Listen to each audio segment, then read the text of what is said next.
Hi, everyone. I'm Steve Clemons. I'm editor-at-large of The Hill, and we are here for another episode of our book notes discussions with books we just think are really interesting and that are relevant to those people interested in politics and policy.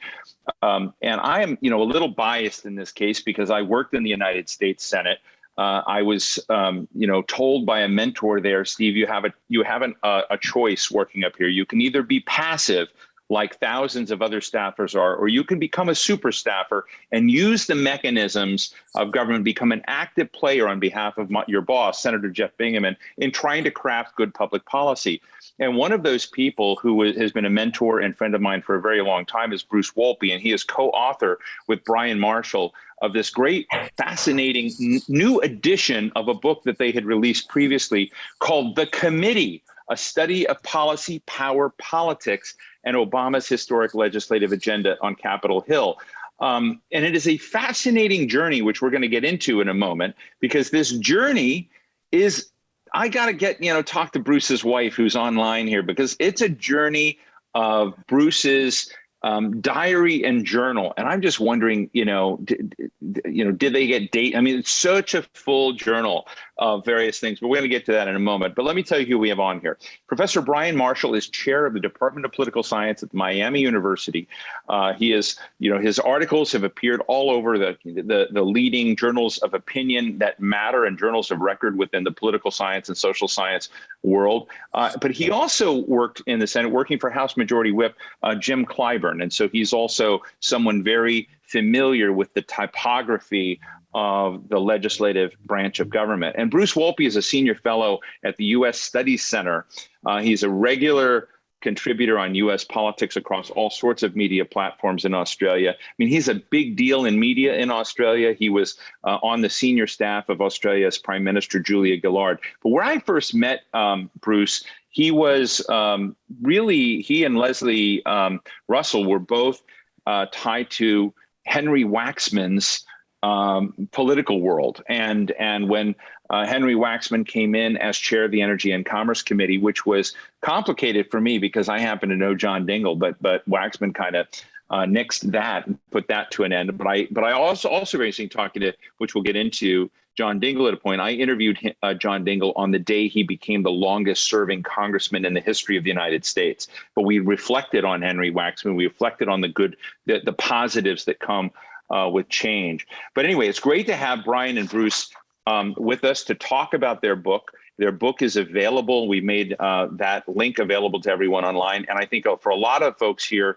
who are good friends of Bruce and Bryan, we'll get into that in people's own experience. But let me just start out and ask this, because the nature of the book is very interesting, because it really does track the time that Bruce spent working for Chairman Waxman in this committee, and big causes came up. I remember when I joined the United States Senate, I think in 1995, and went to work for Senator Jeff Bingaman, he gave me a book called The Dance of Legislation by a man named Eric Redmond. And every staff member got the book. I think I may be the only one in the office who read it. But I became really quite fascinated in this case of a young staffer and how they kind of worked through this, how they saw the process. And in some way, I think what Bryan and Bruce have done is created a more sophisticated version that kind of looks not only at experience, but it really helps define the structures and institutions there. So let me just start out and ask you, Bruce, if you don't mind. And first of all, I hope you're intimidated by the crowd we have put together here for you. And I had just told everyone, those of you who had not heard this, that many of you, we don't even need our speakers because you guys know so much about the committee system and the politics. But Bruce, you started out with this journal, and I'm just interested with the journal and working with Bryan.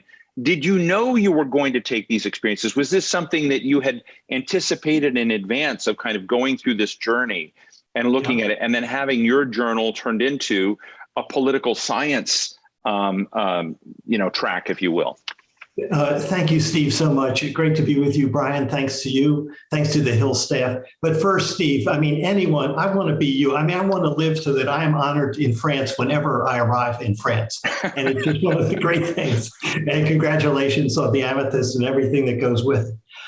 Yeah, I did intend to do this. When Obama was elected, I live and work in Australia, but when Obama was elected, I wanted to be part of it. My wife, Leslie, wanted to be part of it. And so I was able to work out a position with Henry Waxman on, he had become chairman of the committee, had taken the committee chair from John Dingell.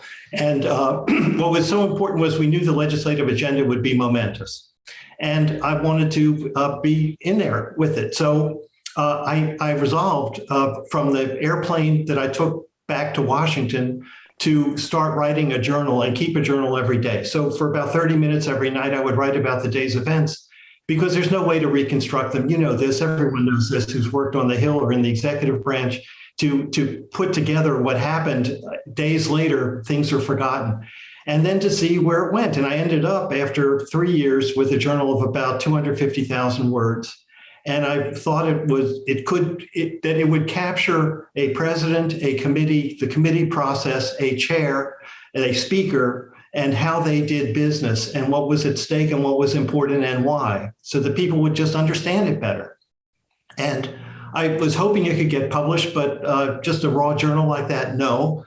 But I found a publisher or someone connected who said, I've got a great guy in mind that we could do this book with, someone who could put a political science wrap on what you've written and then put it in a larger context, an institutional and governance context of this modern history. And so that's how I met Bryan Marshall. And through the wonders of technology, we didn't meet in person until after the book was published.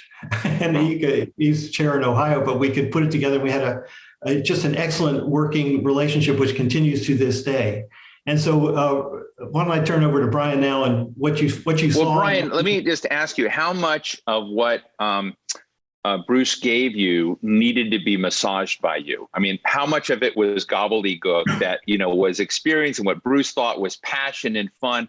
How did you bring the political science discipline to Bruce's passions? Honestly, I saw the issues that Bruce dealt with, and I picked the issues, those policy areas. I mean, we had victories, we had losses, and I just saw through those kind of a policy lens, the parts of the journal that would work best. And honestly, I mean, that the day-to-day grind that he had on there, I really left alone. And so the story really told itself.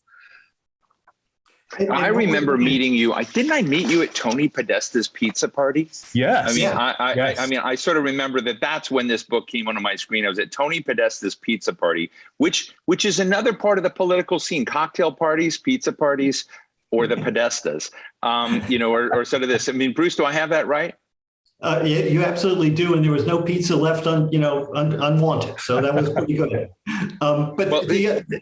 Just one other thing: the issues. It is so terrific to work with Chairman Waxman and the committee, because that committee was at the heart of the Obama agenda. So it was healthcare, and it was tobacco, and it was cap and trade, and we can get to the second edition, but those issues were so paramount to to Obama's presidency and Joe Biden's too.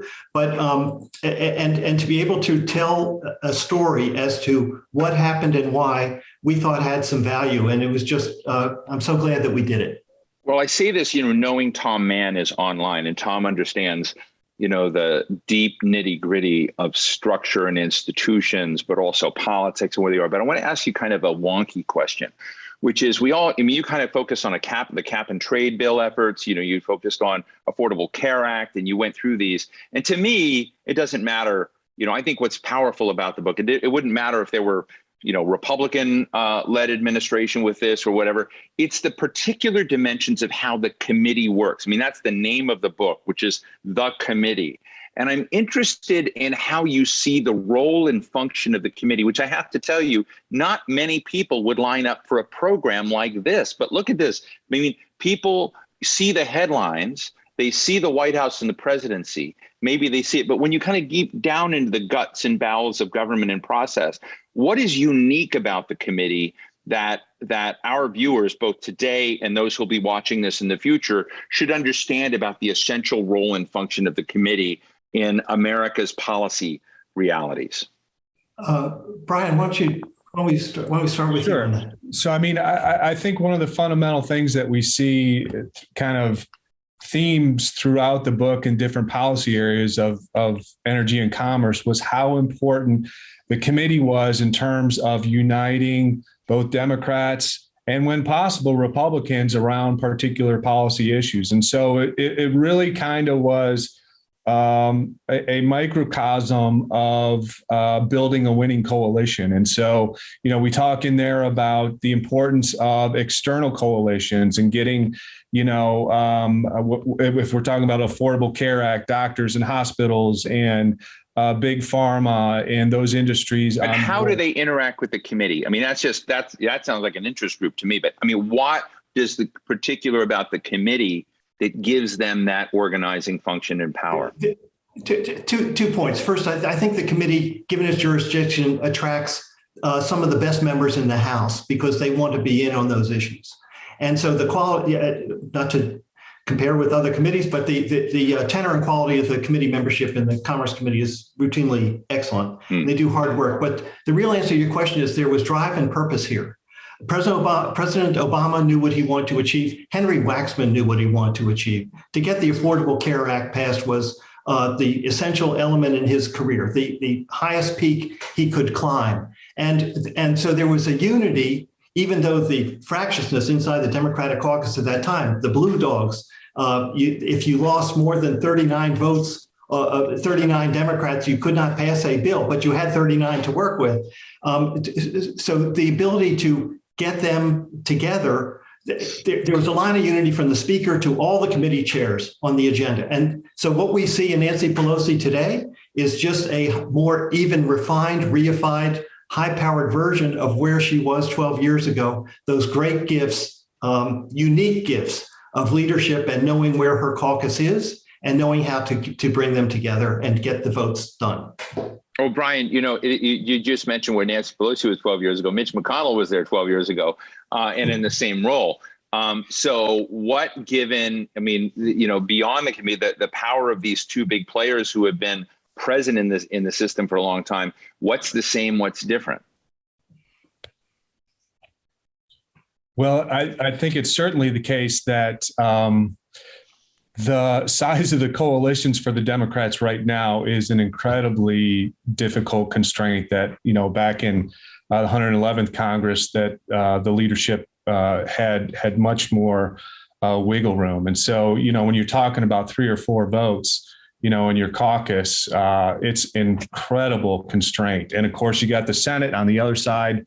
And so, you have 1 or 2 senators that are going to make or break a deal. And, Bruce, when you kind of look at it from your vantage point, because you were friends with Henry Waxman for a very long time before you went in there, and you said he had an agenda.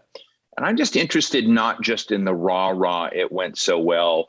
Waxman had a vision, Obama had a vision. I mean, let's be realistic. I mean, Obama was chair of the European Affairs Subcommittee. I actually broke this news when he was in the Senate Foreign Relations Committee, and he never held a committee hearing. And Biden was pissed about it. I actually got called by Dennis McDonough and said, "Oh, you don't want to raise that?" He had to get the permission of the chairman, who was then Joe Biden. And I said, "Don't go there," because Joe Biden was frustrated because Biden had previous. So I'm just, so there are these things there where Obama, and I wrote a story about Obama and Hillary once, trying to use the Eric Redmond book as a frame for how legislators became active in trying to legislate something, as opposed to riding on the wave and coattails of others. And if you used Eric Redmond's book, which I found to be a great political thriller in a way, but also had structure to it, I was surprised at how weak Obama was on legislative performance, and that Hillary Clinton was vastly better and vastly more tuned in. It was a key piece. So I'm just interested, in how you kind of look, how you would grade the president of the United States and his team, and understanding what you folks in the committee were doing. We've got Tamara Luzzatto on here, and I know she's going to totally agree with me. Maybe not, but I'll have to get to that. Who worked with Hillary, but Bruce, give me your thoughts on that, because not everybody comes aligned, and there are differences between the White House and the legislative branch. There are, but the best lawmakers, the most successful lawmakers, the most enduring lawmakers are those, A, who can stay in the institution for a long time, but B, understand if I can get something now, I can come back and get some more later. And if you look at any of these great fights for the Affordable Care Act, for tobacco regulation, ultimately Right. for climate, that's still going on. The acid rain was ultimately contained. If you have someone committed, members aligned to do that, that is the true test, I think, of leadership and political success. So on page, I guess it's on my system here, it's 89. You write on Wednesday, June 24th, Kathleen Sebelius, Secretary of Health, came before the committee this morning in its hearings on health reform legislation, our agenda item for July. She is very impressive, slight, but forceful, and very measured and articulate. Henry opened the hearing with a sense of history and mission. I mean, your diaries are fun because they're filled with these little glimpses of your takes on people. I would love to just know, as you kind of look back now on these personalities that you saw come through, people who were advising, things that were kind of rough and not going on. This is when I was asking about Leslie Russell, your wife. Was she thrilled you were doing this? Because you put a lot of time in this journal. That maybe you weren't having dinner with Leslie or something, but we'll get Leslie on in a minute. But when you kind of have these little vignettes and moments, and you look back now, were some, more vital than others? What would be your reflections on what was time well spent in your role versus time not well spent? It's building, and I want Brian to add to this. It's building coalitions that ultimately let you get the votes to win. I mean, that was my role on the committee, to deal with outside constituents. On cap and trade, people forget we got 5 Republican votes, and that was part of the difference of why. Did you get Ed Royce? I'll let Chairman Royce speak for himself. But tell me what some of your favorite life stories were from that time that you wrote about. Just being there again, it was a moment. The Obama presidency was a moment when he took office, and all of Washington, I think, was suffused with the energy because he was so different. He was so charismatic, had these, and there was so much hope. And going back to what you asked earlier, another defining moment was when he had a choice of abandoning the Affordable Care Act. He, in conversation with Phil Shalero, he says, "What are we doing here, Phil?" He says, "Well, we're in the White House, Mr. President." And Obama said, "That's right. And guess what? We're going to do this bill." And so you always come to a fork in the road, and sometimes you follow Yogi Berra's advice and you take it, and you see where it goes. And that's what they were able to do. And Republicans do the same. I mean, if you want to talk about someone of enduring strength, Mitch McConnell, I'm thinking today of Roe v. Wade in the Supreme Court. Well, this comes back to what he did in frustrating Obama's ability to put Garland on the Supreme Court. When here we are. Guess what? McConnell, when he made that choice, was looking at the long game. It's the long game that's so important. He's looking at the long game and saying, I can now take care of abortion in the United States, right?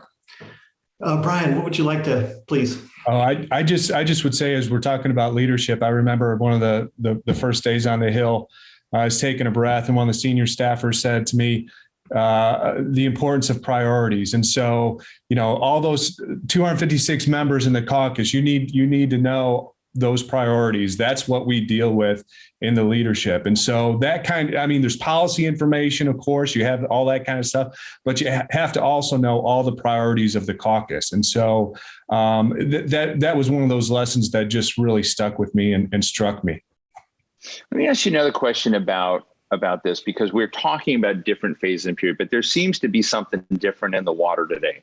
I interviewed Representative Nancy Mace of South Carolina today, and we were actually having a conference at the Hill on cannabis, believe it or not, and she's like a big player in that. But I said, okay, I can tell the policy here. Let's talk about politics.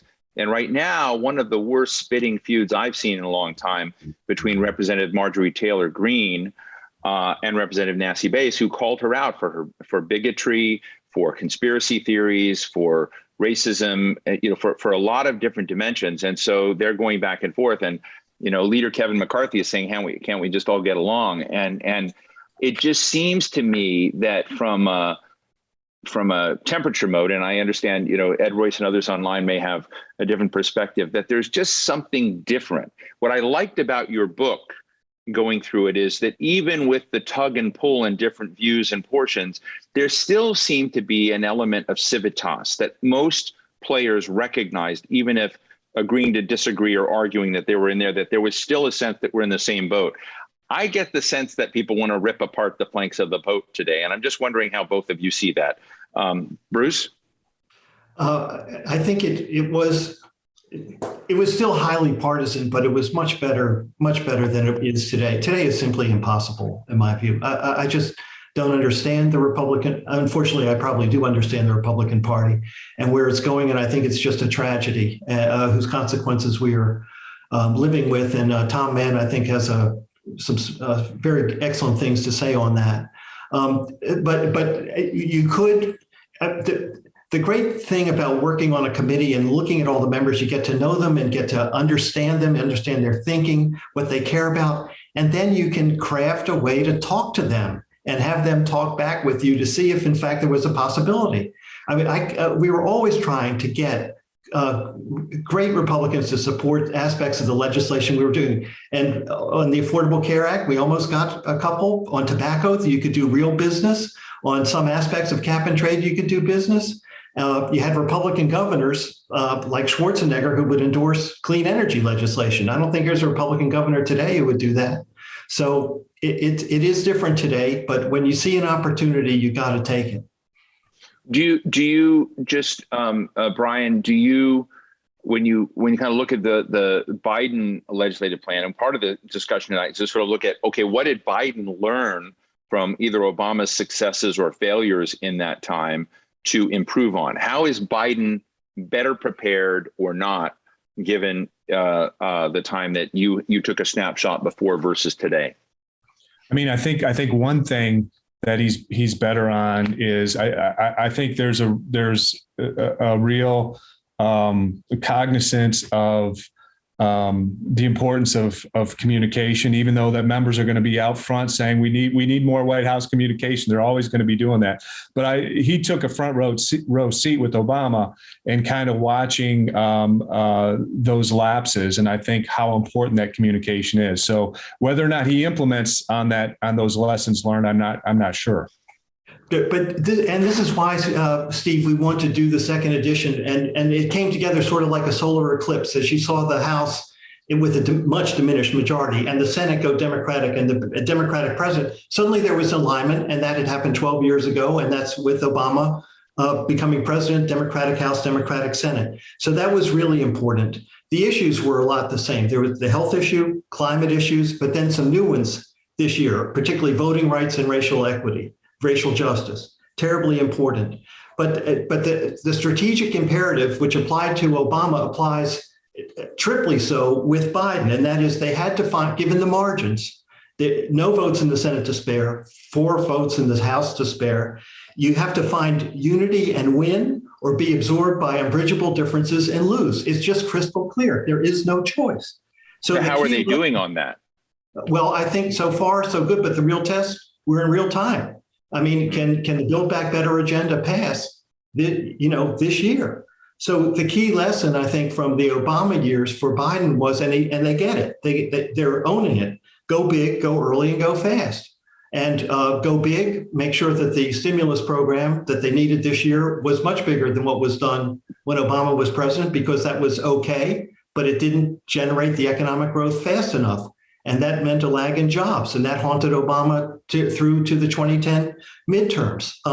Go early, so it makes Obamacare stretched out until March 2010, much too late. Build Back Better runs the same risk of stretching out into next year. You don't enact it now, no benefits delivered, no one knows it, no one remembers it, there's no payoff for it. And go fast. And the margins mean that you really have to go, because otherwise you're just sitting and people will pick you off. So those political forces together with, I think, an accurate reading of the Biden agenda, it's not radical or social. It's dealing with the issues that working Americans, middle-class Americans fear, their healthcare, their education, their kids, their parents, This is pretty basic stuff. And so that's why I think that the elements are very popular and override the overall standing of the president in the polls. So the bottom line. The president's at like 37% in the polls, right? So yeah. The only choice is to go forward. That would, if I were running that at 37% of the polls, I would call for a moment of introspection and maybe some things had to be retooled. I want to go to all of you, but what are they screwing up on? What's not going right?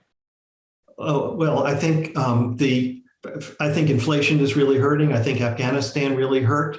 And I think, and of course, the pandemic, where people want normalcy. People were entrusting that Biden would deliver normalcy. The country's not yet back to normal. And I think that is a real drag on his approval ratings. But I think he has certainty that the program is right, what the country needs, and that they have no choice but to govern. If they can't pass these bills, that means they can't govern, and there is no future next year for the Democrats and for some years beyond. So I think it's really crystal clear. And folks, I wanted to tell you that I think you can go down, you can go into chat, you can let me know you want to ask, folks. Okay, thank you. So you can let me know you want to ask a question or make a comment, but I'm going to go to some of you whom I know. I want to ask Chairman Ed Royce, a good friend of mine who's on the other side of the aisle than Henry Waxman was. But as you know, to come back to you, and I'm just sort of interested. I remember just being fascinated by the power of committees, that they were sort of mini think tanks. They were drafters, they were oversight. And so when you kind of brought in those various functions of that, appendage of the government, they were unique. And I'd just be interested, Ed, in how you, reflecting a little bit on what you've heard here, how you managed that machinery.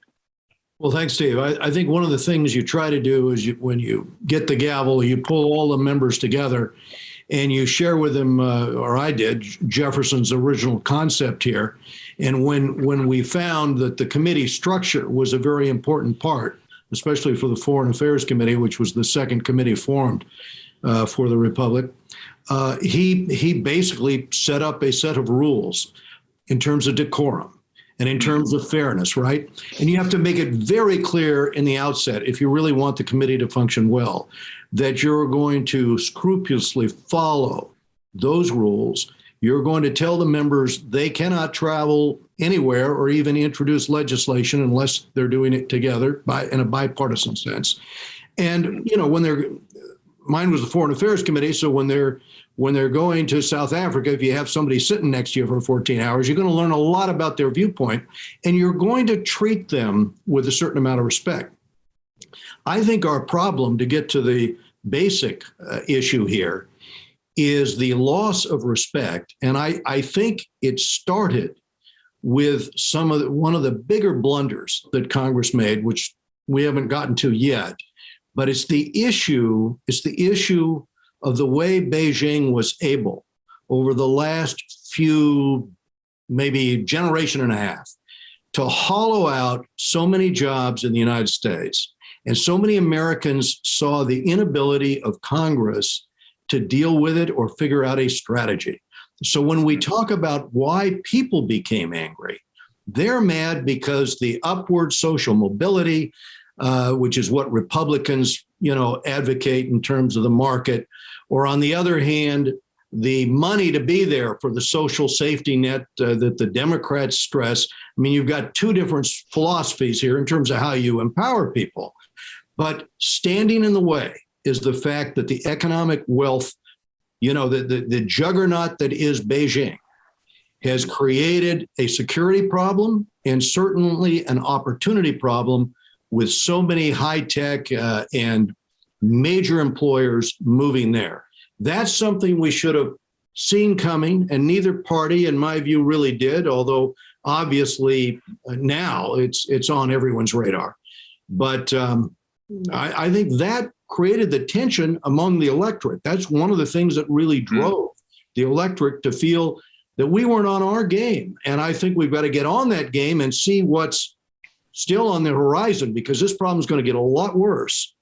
And until we do so, the type of economic advance that maybe people experienced in the Reagan years or the Kennedy years, that's not going to be on the horizon.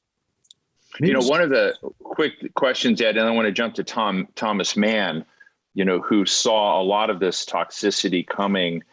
He and Norm Ornstein wrote one of the most prescient books on the kind of collapse of that sort of respect, that system of respect, if you call that. But I've been trying to sort of look back at political history and kind of go back to the time of Andrew Johnson to find something where within parties, the level of just mutual enmity between people of the same camp is very hard to find. And I'm just interested, you look both at the Democratic Party and the splits within the Democratic Party today versus the splits in the Republican Party, which I was reporting on today with Nancy Mace. Was that, 15 years ago, was that like that? I think there was a great realization after the Second World War or during the Second World War. When you look at Senator Vandenberg and the Republicans and the Democrats who came together, suddenly realizing, oh, damn, there's an issue here overseas. There's a gathering storm that is going to be tremendously more important to our survival of Western civilization than the arguments about how we get to a better America. It was the reality of it going through the war that post-war created an environment with a long hangover where people remembered that there are real foes out there that frankly have the opposite ideal from our republic or our democratic system. And so we are again at a point, this is what I'd share with you, Steve, where if you're paying attention, you see the coalition of interests in those states, Moscow, Beijing, certainly Tehran, now Turkey, all coming to the conclusion that what we want to do around the globe is suppress democratic governance. Now, books which lift up our system and explain the importance and the resilience of it and how it can work are important. But equally important is to understand what is being done to undermine this. And politics are not going to get better in the country if we don't figure out a way to work together, both to recognize this and cooperate in a solution. Well, thank you. Thomas Mann, I want to just say, you're one of the Yodas in this field. Would love to get your thoughts and snapshot. I'm sure you've read Bruce's book. I know you guys are very close friends.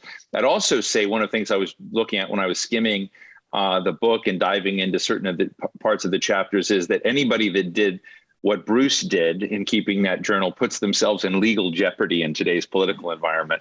But would love to get your thoughts. And you're got to unmute, Tom. Let me unmute you here. Can we unmute Thomas Mann, please?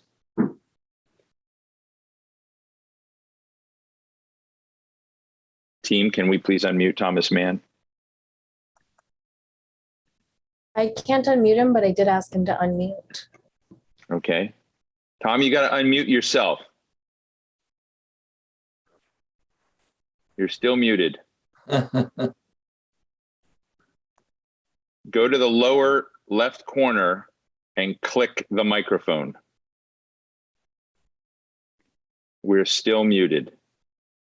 All right, so we're gonna, Lisa, can you help Tom get unmuted? And I'm gonna jump to Tamara Luzzatto and ask her to kind of, since I mentioned Tamara and her former boss, Hillary Clinton, and basically looking again at legislative machinery, because a lot of people don't come in and I tell you, there are a lot of legislators who come in and they never really learn it. But tell us your experience. Well, I will proudly say, for those who don't know, I was hired by Hillary a few days after she was elected, because I was very close friends, and I'm very close friends with her husband's chief of staff, John Podesta. And I promised her 3 months to be her transition director, and 8 years and 4 months later, I shut her office down as her chief of staff. And what I didn't know her very well. I had the absolute, a la the Energy and Commerce Committee and the importance of committees that Bruce and Brian have written about. Before that, I was Jay Rockefeller's chief of staff, and he was on both the Senate Finance and the Commerce Committees. And those were the best aquariums to work on major efforts. So I had 15 years under my belt of working for a very, very hardworking legislator in a time when Democrats and Republicans worked on big packages together. Did you feel the change in wind between John Dingell and Henry Waxman when they came in? Because, I was reading about that transition in Bruce's book about the fact that John Dingell, Chairman Dingell, was so powerful in Energy and Commerce Committee, and they always talked about the powerful Energy and Commerce Committee, but that it needed to change. Did you sense the change in the shift there? I don't want to speak ill of Mr. Dingell, but he was very authoritative. I don't think there was a real sort of flexible legislative process, the kind of listening that Waxman, I think, was able to do. So I think Mr. Dingell saw, and I hope Debbie's nowhere near this call, but she's busy tonight. Yeah, she's a great. She's taking care of the disaster in Michigan right now. So anyway, she's I got can her only hands underscore, I think, the kind of lessons learned and observations that Brian and Bruce. I mean, as you may know, I had the joy of being at Politics and Prose when they first published the book, to interview them over there, and that was a marvelous experience. But Hillary, and it has nothing to do with me, although I did try to give her my best counsel. Hillary got known as a workhorse over a show horse for a reason. She wanted to get things done. She also understood that it was worth putting some effort into making an issue hot, but to try to get whatever you can done right away. Well, to your credit, when I was writing this together. When I was writing this comparison between Barack Obama and Hillary Clinton when they were going after each other, I went to do something weird, which is to find out how much videotape I could find of Hillary sitting in boring committee hearings versus Obama. And there were these Energy and Public Works. Like, I got to say, Energy and Public Works is not the most sizzly committee in most cases. And she would be there for dogged hours and be asking like the most detailed questions, which you knew she wasn't getting from notes. And just, it did warm my heart. She had, this is what, great legislators do if they want to legislate. She had chairs like Senator Warner on the Armed Services Committee give her, I would say, pretty extra, the perks that committee chairs can pass out, because they were so admiring of her, of that persistence and commitment and homework that she did.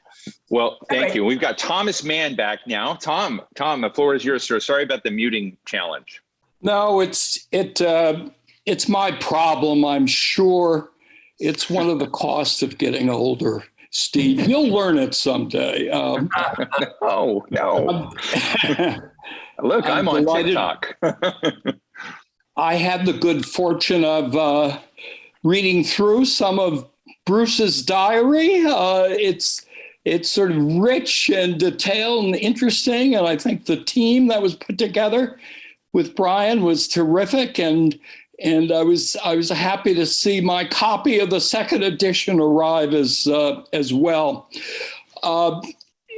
Bruce has hinted this. Steve has asked questions directly about it, but one of the very, very sad realities of our politics today is that so much of what was made Congress the first branch of government and made our system unique and more often than not constructive has been pushed aside by mega politics. And listening to Mr. Royce, it was so nice to think back to the days when we could have those kind of conversations, but they're few and far between now.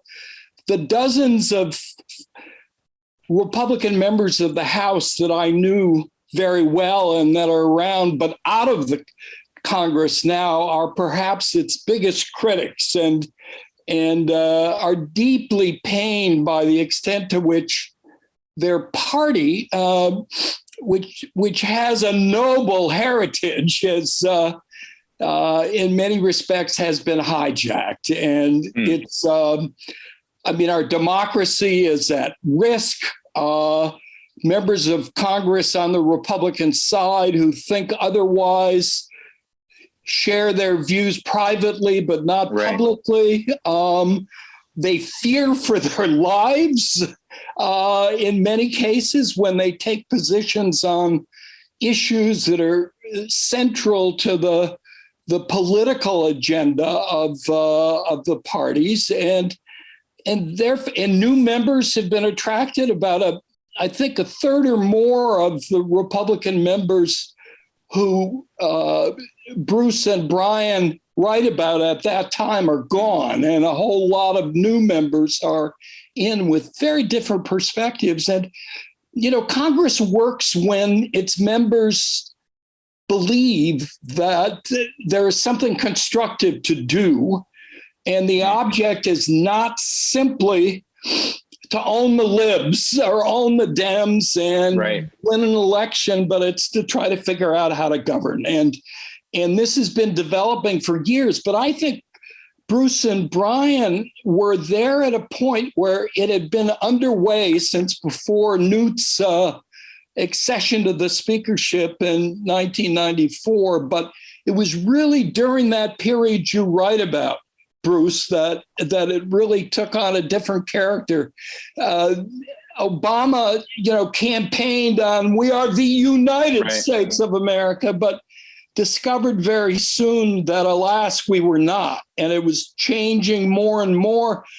And the more he tried to reach out and be reasonable and non-controversial, the worse it got. And so I see the book in part as a reminder to us of what legislating can be about. And when the staffs are able and the members are focused on a positive agenda, and you can make the institutions work together and get something done. But we are not in that time period right now. We are at an existential moment, and Bruce talked about the importance to the Democrats of finishing up the agenda, and perhaps the most important part of that agenda, more than building back better, is voting rights and election law and anti-subversion and dealing with the politicization of election administrators. I mean, that is the mega issue and so, Steve, committees at their best when the environment is supportive are what makes Congress a genuinely transformative institution. But now we just don't see that. Anything that happens within a party caucus and not in the institution as a whole. And I'd say marvelous legislating has been done in separating the hardware of the infrastructure package from the rest of it was important just to get something done. But it was tactical for the Republicans as well. Right. So enough. Well, let me bring, that's great. Let me bring in David Skaggs, who, I remember David Skaggs as being pro-science before it was a fad, pro-environment before it was a fad. So David, as a member of Congress yourself, would love to kind of get your sense and reaction to what you've heard from Bryan and Bruce, and any thoughts or questions you may have for them, but also to kind of get your own snapshot of how you see the challenges in getting Congress back into some less dysfunctional form. I'll put it in a positive negative. How's that?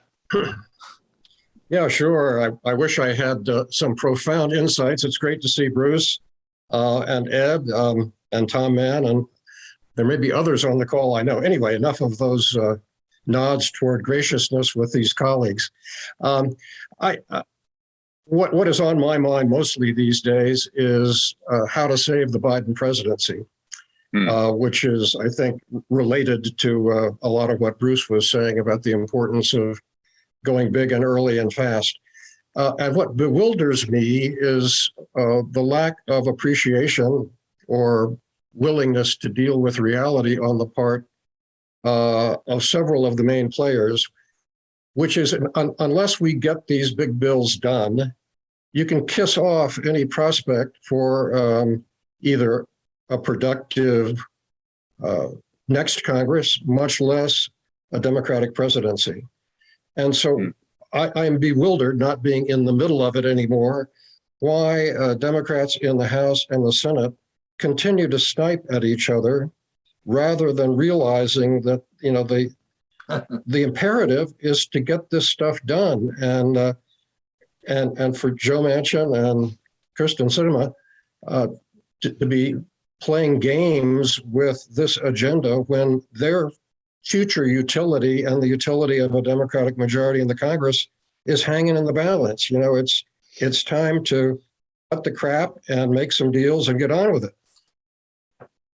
Well, thank you for that. Because we'll bring this, we get some other perspectives here. I want to jump over to Leslie Russell. Leslie, are you willing to, and then we'll go to Oda real quick. We got to make these short snapshots. I want to invite Brian and Bruce to respond to any of this when I have to end right at 5:30 because I'm going to be monitoring another event right after this. But Leslie, are you there? So Leslie, just to give folks the picture, at the same time with Chairman Waxman and the committee, she was kind of the diva of healthcare. And diva in my world is a compliment, so hopefully you take it that way, Leslie. But you know, give us your own reactions to Bruce's book, even though you're married to him. Well, first of all, I have to do a correction. I worked for Mr. Dingle for 8 years, not for Henry Waxman.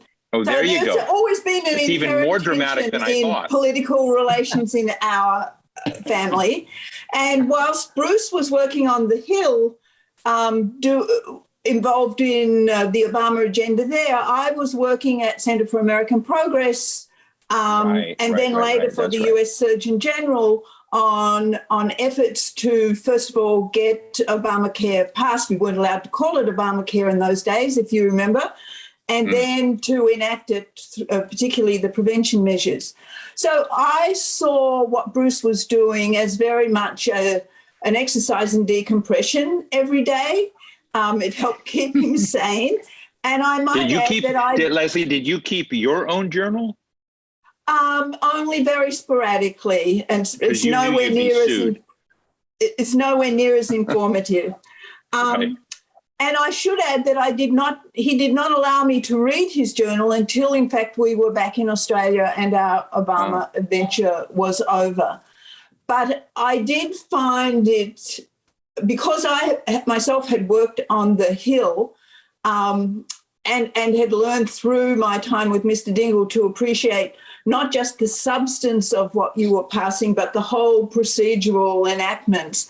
I certainly appreciated every little detail of what Bruce wrote, and then the more academic, because I now teach health policy at the University of Sydney, the academic detail that Brian put around it, I thought wrapped it up very nicely. So I was very much an outsider in terms of the production of this book, but an insider in terms of what it meant to me. Oh, fascinating. Well, thank you for that snapshot. Let me go to Oda Aberdeen. Oda? First, can you hear me? I can. Yes. Okay. First, I must tell you, about 2 weeks ago, Steve was in Abu Dhabi. He moderated a panel. Oh, you outed me. And he was the star of the show. He dealt with Russians, Arabs, Europeans, Chinese, you name it. And he was the most popular moderator. My question to Bruce and Brian, who are the key senators today who can help Biden achieve his goal? What two senators, two congressmen who can make him hit the goal? Brian, let's go to you first. Brian. Yeah, I think that's Manchin and Sinema. I think they hold the cards, and I think Build Back Better, rolling that into reconciliation. I think they're going to be the key. And I think David was absolutely right as far as the House is concerned, and with Democrats what they need to do. But once again, Speaker Pelosi, at the end of the fractiousness inside the Democratic caucus, in the end, she was able to bring them together, and so that makes her, plus her team, Hoyer, but also with Clyburn, fantastic, and the unity of the chairs. all very important. So, but Speaker Pelosi will not disappoint in the end if given the opportunity to see this through. Look, I mean, just to share, a little bit of gossip, because I know Joe Manchin very well. He gave President Biden 2 passes to support legislation that was on the edge of whether Manchin would do support. And one of those was the American Recovery Act, which Manchin was not comfortable with all the dimensions, but he gave it to them. And I'm pretty sure he's going to support Build Back Better. We can all see if I'm right or wrong, but I sense that when you started with first Build Back Better figures at around 6 trillion, then it came down to 3.5 trillion, and now they're down to 1.75. There's a reasonableness factor there, which I think people come around. But we'll see. Last night I had dinner with a bunch of senators discussing exactly this point, and most seem to think that that's going to happen. So, but anything could be wrong, and I could be wrong. But I thought just real quick, and get quick snapshots from a couple of other friends here. Martin Hannes, you know this world real well. I don't know if you know. I mean, you haven't moved your face at all. You've got your very consistent face there, so I know you're not live. But Martin, your quick reactions or thoughts? My microphone's not working, unfortunately. Oh, okay. At least I don't think very well. No, I hear you. Yeah, no, I was interested in Bruce's comments earlier. We've known each other for like 35 years now, Bruce. You might remember the old Canberra days. But one of the questions I had is, how does he compare what's going on in the US Congress at the moment with what's currently underway in Canberra? There's some comments earlier on about China, and that may factor into what you've been talking about. Well, Martin, thank you for that. We're going to get to that in just a second. You want to take a quick whack at that, Bruce, in 30 seconds or less? On China, I think there's a split on China. I think there are elements in the government that are very hard line on China, particularly the defense minister. We'll see how that plays out. But in domestic terms, it's very interesting. There was a bill in Parliament until last night, which would have required voter ID in Australia for voting, and Australia has compulsory voting. You don't need voter ID. But it was designed in order to intimidate and prevent voting among marginal communities, including Indigenous Australians. The government withdrew that bill last night. So where in the United States, there's no stopping, what Tom is talking about, the reconstruction of election laws across the country. In Australia, the sensible center is still prevailing, and that's really good news. Oh, that's interesting. Let me jump to Rich Goodstein, and we're going to make this the final moment. So Rich, be profound and make this matter. Your chance at bat. But Rich, give us your thought. I mean, he's such a great commentator on the cuff. So just show us your brilliance. And then I'm going to ask Brian and Bruce to close this out. So Rich? Well, I certainly think that Democrats have had an expectations problem. If you had told any single Democrat on January 5th of 2020, all the things that would get passed thanks to Donald Trump's role in the Senate races in Georgia. But if you had told people, think about what the agenda would have been for Biden and what it became and what he's done, if the economic numbers that we have now, GDP growth, job growth, they would, if this had happened under Donald Trump's presidency, they would be etching his likeness in Mount Rushmore as we speak. And the fact that it's this talk about inflation, look, let's not kid ourselves. James Carville said it's the economy stupid, it's COVID stupid. And you could see where those lines crossed for Joe Biden was all when Delta reared its head. So that's, I guess, kind of one observation. The other I would say is that, there's always this kind of fantasy thought, would the world, would the U.S. come together when faced with some existential threat, a meteor coming at the planet or something like that? Well, we actually now know the answer to that. And COVID was that meteor. And the answer is no. With all due respect to Mr. Royce and his colleagues, we know that their ultimate objective is not protecting American lives. It's getting political advantage. Sorry. Right. So that's kind of, and I just think that's sad. And I think it makes all the more astounding with essentially the absence of margins in the Senate and the House for Biden having done what he did. Well, thank you, Rich. I like to keep everything balanced. We do, have different views in here, but I want to give Brian and Bruce an opportunity to say a last word before we close this interesting discussion. Brian? I'll just say the last thing I think here for Democrats, especially thinking about 2022 in 2024. They have to really find a way to bring the Rust Belt interests, the voters they're trying to get there, with the Sun Belt interests. And they're going to have to find those kitchen table types of issues and make sure that those are front and center for Democrats, especially in the midterm, with all of the headwinds they're running into right now. And Bruce, your thoughts?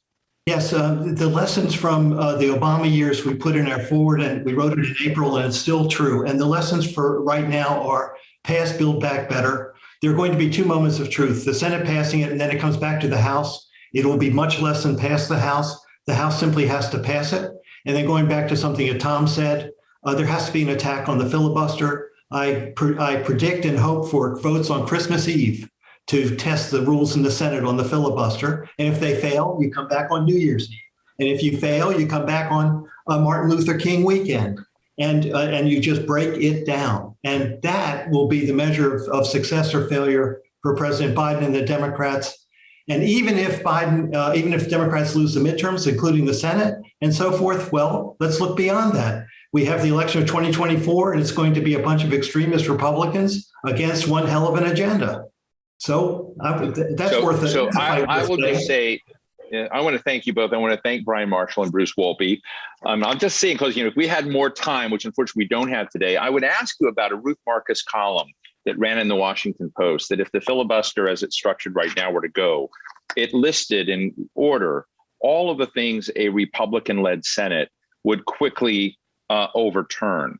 Yep. And it's something with Senator Manchin and Senator Sinema, with whom I've had discussions about this, is that when you're sitting at that bare margin, you run the risk of bouncing back and forth and losing one of the stabilizers. I mean, I just think at some point that needs to be taken down, but we won't be able to debate that today. I'll also say something about my concern. The reason I really like the committee as a book is it's a way to remind people that democracy is not just about ballots or votes. It's about institutions. It's about, systems of justice and minority rights and an institution that outlasts one person or the other. But I have to say, I travel around the world, as Oda Aberdeen just said, and I got to tell you, autocracies that make a lot of money for those people at the top make it look effortless right now. And democracy, we say, we're all saying we have to work hard for it. And somehow gravity has to switch in a way in which democracy becomes the more compelling model, the model that seems to be delivering for people. And that's why I think that a lot of what you wrote about that Obama period and what came about and the nature of that was so important. So I just want to tip my hat. I'll congratulate you on the publication of this next edition of the committee, a study of policy, power, politics, and Obama's historic legislative agenda. Thank you all very much for joining us.